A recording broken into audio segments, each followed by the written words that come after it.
NDAയുടെ ഭാഗമായി BJPയുടെ ഭാഗമായി ഇന്ത്യയിലെ വർഗീയ രാഷ്ട്രീയ പാർട്ടിയായി മതന്യൂനപക്ഷങ്ങൾക്കും ദളിതർക്കും പിന്നോക്ക വിഭാഗങ്ങൾക്കുമെതിരായി അതിക്രൂരമായിട്ടുള്ള അക്രമങ്ങൾ നടത്തുന്ന, രാജ്യത്തിൻ്റെ വികസന പദ്ധതികൾ ഇല്ലാതാക്കുന്ന, മതനിരപേക്ഷതയെ തകർക്കുന്ന, ജനാധിപത്യത്തെ തകർക്കുന്ന, ഭരണഘടനയെ അപമാനിക്കുന്ന BJPയോടൊപ്പം സാബു ജേക്കബ് ഇന്ന് ഒരുമിച്ച് നിൽക്കുകയാണ്. ഈ അരാഷ്ട്രീയവാദമാണ് തുടക്കത്തിലെ തന്നെ ഞങ്ങൾ ഇത് കേരളത്തിലെ LDFന് വേണ്ടിയിട്ടാണ് സാബു ആദ്യം പണിയെടുക്കുന്നത്, ഞങ്ങളത് പറഞ്ഞിരുന്നു. പിന്നീട് ഞങ്ങൾ കഴിഞ്ഞ പാർലമെന്റ് തെരഞ്ഞെടുപ്പിന് ശേഷമുള്ള തദ്ദേശ തെരഞ്ഞെടുപ്പിൽ ഞങ്ങൾ പറഞ്ഞു ഇത് BJPയിലേക്ക് ഇദ്ദേഹം ചേക്കേറാനുള്ള ശ്രമം നടക്കുകയാണ്. കാരണം കേരളത്തിൽ ഇടതുപക്ഷത്തിന് സ്പേസ് കുറഞ്ഞു വരുന്നു. അടുത്ത നിയമസഭാ തെരഞ്ഞെടുപ്പിൽ എന്തായാലും ജയിക്കാൻ പോകുന്നില്ല ഇടതുപക്ഷം. അപ്പോൾ അതുകൊണ്ട് പിന്നീട് അദ്ദേഹത്തിന് ഉള്ള ഏക പോംവഴി BJPയാണ്. ഞങ്ങൾ പറഞ്ഞതുപോലെ തന്നെ അദ്ദേഹം BJPയിലേക്ക് പോയി. ഇന്ത്യയിലെ കോർപ്പറേറ്റുകൾക്ക് വേണ്ടി എല്ലാ സഹായങ്ങളും വഴിവിട്ട് ചെയ്തു കൊടുക്കുന്ന പാർട്ടിയാണ് BJP. അപ്പോൾ സാബു ജേക്കബിന്, ഒരു കോർപ്പറേറ്റ് മുതലാളിയായ സാബു ജേക്കബിന് ഉചിതമായ ഇടം BJPയോടൊപ്പം കൂടുക എന്നുള്ളത് തന്നെയാണ്. അപ്പോൾ സാബു ജേക്കബിൻ്റെ താല്പര്യം കച്ചവട താല്പര്യമായിരുന്നു. ഒരു കോർപ്പറേറ്റ് ആയിട്ടുള്ള സാബു ജേക്കബ് ഏത് തരത്തിലാണ് അദ്ദേഹം ഈ അരാഷ്ട്രീയവാദം ഉന്നയിച്ച് 2020 എന്ന് പറയുന്ന ഒരു പ്രസ്ഥാനം രൂപീകരിച്ചത്, ആ പ്രസ്ഥാനത്തെ ഇനി ജനങ്ങൾ കൈയൊഴിയുകയാണ് എന്ന് മനസ്സിലായപ്പോൾ തൻ്റെ കമ്പനിയുടെ വളർച്ചയ്ക്കും തൻ്റെ കോർപ്പറേറ്റ് വൽക്കരണത്തിനും ഒരു മാർഗം ഇനി BJPയാണ് എന്നുള്ള തിരിച്ചറിവാണ് അദ്ദേഹത്തിനുണ്ടായിരിക്കുന്നത്. ഇത് ഇത്രയും നാളും ജനങ്ങളോട് പറഞ്ഞ അഴിമതിയോ സ്വജനപക്ഷപാതമോ അല്ലെങ്കിൽ അരാഷ്ട്രീയവാദമോ ഒന്നുമല്ല. ഇത് അദ്ദേഹത്തിൻ്റെ ആമാശയത്തിൻ്റെ പ്രശ്നമാണ്, അദ്ദേഹത്തിൻ്റെ കമ്പനിയുടെ പ്രശ്നമാണ്.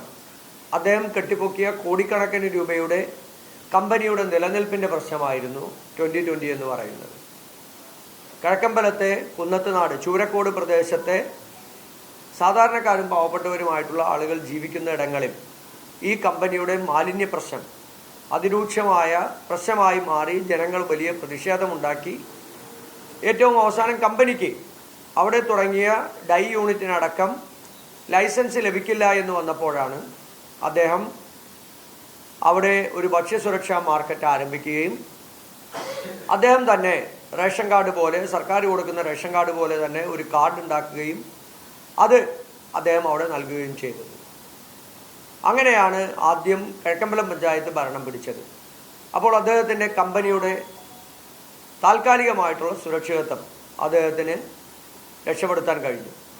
പിന്നീട് അദ്ദേഹത്തിന് മനസ്സിലായ ആ പരിസര പ്രദേശങ്ങളിലെ മുഴുവൻ പഞ്ചായത്തും ഇതുപോലെ ഈ ഭക്ഷ്യസുരക്ഷ മാർക്കറ്റിൻ്റെ ഈ വിതരണം ശക്തിപ്പെടുത്തി എല്ലാ പഞ്ചായത്തും പിടിക്കുക എന്നുള്ളതാണ് അദ്ദേഹം രണ്ടാമത് നടത്തിയത്. അങ്ങനെയാണ് കഴിഞ്ഞ 2020 തദ്ദേശ തെരഞ്ഞെടുപ്പിൽ 4 പഞ്ചായത്ത്, മടുവന്നൂരും കുന്നത്തുനാടും ഐക്യർനാടും കിഴക്കമ്പലം ഉൾപ്പെടെ 4 പഞ്ചായത്ത് പിടിച്ചത്. 2 ജില്ലാ പഞ്ചായത്ത് സീറ്റുകൾ, 7 ബ്ലോക്ക് പഞ്ചായത്ത് സീറ്റുകൾ ഉൾപ്പെടെ അദ്ദേഹത്തിന് ജയിക്കാൻ സാധിച്ചത്. അപ്പോൾ അദ്ദേഹത്തിന് ഇത്രയധികം പിടിച്ചപ്പോൾ അദ്ദേഹം പിന്നീട് നടത്തിയത് 2021 നിയമസഭാ തെരഞ്ഞെടുപ്പാണ്. ആ നിയമസഭാ തെരഞ്ഞെടുപ്പിൽ ഭക്ഷ്യസുരക്ഷാ മാർക്കറ്റ് ഉയർത്തിക്കാണിച്ച് വൈപ്പിനിലും കൊച്ചിയിലും കോതമംഗലത്തും മൂവാറ്റുപുഴയിലും 8 നിയോജക മണ്ഡലങ്ങളിലാണ് കഴിഞ്ഞ നിയമസഭാ തെരഞ്ഞെടുപ്പിൽ മത്സരിച്ചത്. അവിടെയെല്ലാം ഭക്ഷ്യസുരക്ഷാ മാർക്കറ്റ് ആരംഭിക്കും, ഇതുപോലെ തന്നെ മെഡിക്കൽ സ്റ്റോറുകൾ ഞങ്ങൾ ആരംഭിക്കും, വലിയ വ്യവസായങ്ങൾ കൊണ്ടുവന്ന് 10,000-കണക്കിന് ആളുകൾക്ക് തൊഴിൽ നൽകും. എന്തെല്ലാം വാഗ്ദാനങ്ങളായിരുന്നു, ഒന്നും നടപ്പിലായില്ല. കഴിഞ്ഞ തദ്ദേശ തെരഞ്ഞെടുപ്പിൽ അദ്ദേഹം പറഞ്ഞത് 25% മിച്ചം വരുന്ന പഞ്ചായത്തിൻ്റെ തുക ഉപയോഗിച്ച് 25% ഗ്യാസിനും അതുപോലെ ഇലക്ട്രിസിറ്റിക്കും സബ്സിഡി നൽകും പാവപ്പെട്ടവർക്ക് എന്നാണ് അദ്ദേഹത്തിൻ്റെ വാഗ്ദാനം ഉണ്ടായത്. എല്ലാ പത്രങ്ങളിലും അത് വലിയ തലക്കെട്ടോടുകൂടി വരികയും ചെയ്തു. കിഴക്കമ്പലം പഞ്ചായത്തും ബാക്കി 3 പഞ്ചായത്തും ഐക്യർനാട് ഉൾപ്പെടെയുള്ള 3 പഞ്ചായത്തും ഭരണം ലഭിച്ചിട്ടുണ്ട്. ഒരു സ്ഥലത്തും 25% സബ്സിഡി ഗ്യാസിനോ അല്ലെങ്കിൽ ഈ പറയുന്ന ഇലക്ട്രിസിറ്റിക്കോ പാവപ്പെട്ടവർക്ക് ഇതുവരെ കൊടുത്തതായിട്ട് നമുക്ക് ആർക്കും അറിയാൻ കഴിഞ്ഞിട്ടില്ല. അതിൻ്റെ ഒരു പ്രവർത്തനവും നടക്കുന്നില്ല.